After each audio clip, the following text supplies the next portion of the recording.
દાખલા નંબર 34 તકની રમત રમવામાં આવે છે જેમાં તીર ગોળ પડે છે અને તે 1 2 3 4 5 6 7 8 અંકોમાંથી એક અંક પર સ્થિર થાય છે। જુઓ આકૃતિ।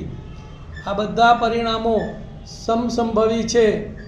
તીર 1 8 પર, 2 અયુગ્મ અંક પર અને 3 2 કરતાં મોટી સંખ્યા પર આવે તેની સંભાવના શોધો।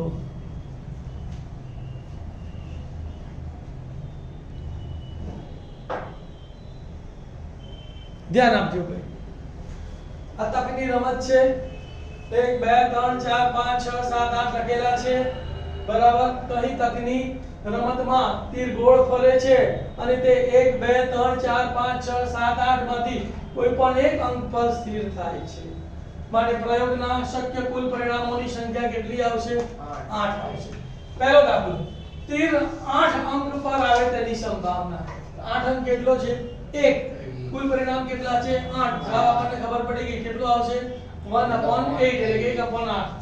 ધારી લઈએ, ધારો કે ઘટના એ બરાબર તીર 8 અંક પર સ્થિર થાય છે તો માટે ઘટનાએ ઉદ્ભવવાના પરિણામોની સંખ્યા કેટલી આવશે? 1। સૂત્ર લખી કાઢીએ। હવે P of A બરાબર ઘટનાએ ઉદ્ભવવાના પરિણામોની સંખ્યા છેદમાં પ્રયોગના શક્ય કુલ પરિણામોની સંખ્યા। તો માટે P of A બરાબર 1/8। બીજો દાખલો, તીર અયુગ્મ અંક પર સ્થિર થાય તેની સંભાવના। અયુગ્મ અંક એટલે કયા? એકી સંખ્યા બરાબર। એકી સંખ્યા 1 3 5 7। તો ધારો કે ઘટના B બરાબર તીર અયુગ્મ અંક પર સ્થિર થાય છે તો માટે ઘટના B ઉદ્ભવવાના પરિણામોની સંખ્યા કેટલી આવશે? 4। કયા કયા પરિણામો મળશે? 1 3 5 અને 7। તો સૂત્ર લખી કાઢીશું। હવે P of B બરાબર ઘટના B ઉદ્ભવવાના પરિણામોની સંખ્યા છેદમાં પ્રયોગના શક્ય કુલ પરિણામોની સંખ્યા બરાબર 4/8। 4 એકા 4 અને 4 દુ 8। તો માટે P of B બરાબર કેટલો જવાબ આવશે?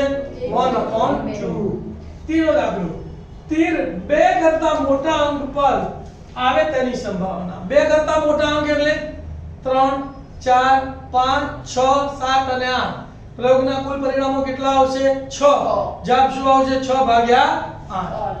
ધારી લઈએ, ધારો કે ઘટના C બરાબર તીર 2 કરતાં મોટા અંક પર સ્થિર થાય છે તો માટે ઘટના C ઉદ્ભવવાના પરિણામોની સંખ્યા કેટલી આવશે? 6। કયા પરિણામો? 3 4 5 6 7 8। સૂત્ર લખી કાઢીએ। હવે P of C બરાબર ઘટના C ઉદ્ભવવાના પરિણામોની સંખ્યા છેદમાં પ્રયોગના શક્ય કુલ પરિણામોની સંખ્યા 6/8। 2 તરી 6 અને 2 ચોક 8 એટલે અંશમાં 3 આવશે છેદમાં 4 આવશે તો માટે P of C બરાબર 3/4।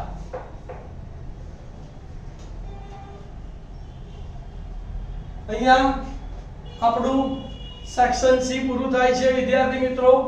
ખૂબ સરસ રીતે સેક્શન C ની તૈયારી કરજો અને તમને આ વિડિયો ગમ્યો હોય તો મારા વિડિયોને લાઈક કરજો, શેર કરજો, તમારી કોમેન્ટ લખજો અને બીજા આવા અસંખ્ય વિદ્યાર્થીઓને આ ગાળા પેપર સેટ ગણવાનો લાભ મળે તે માટે તમે એને શેર કરજો।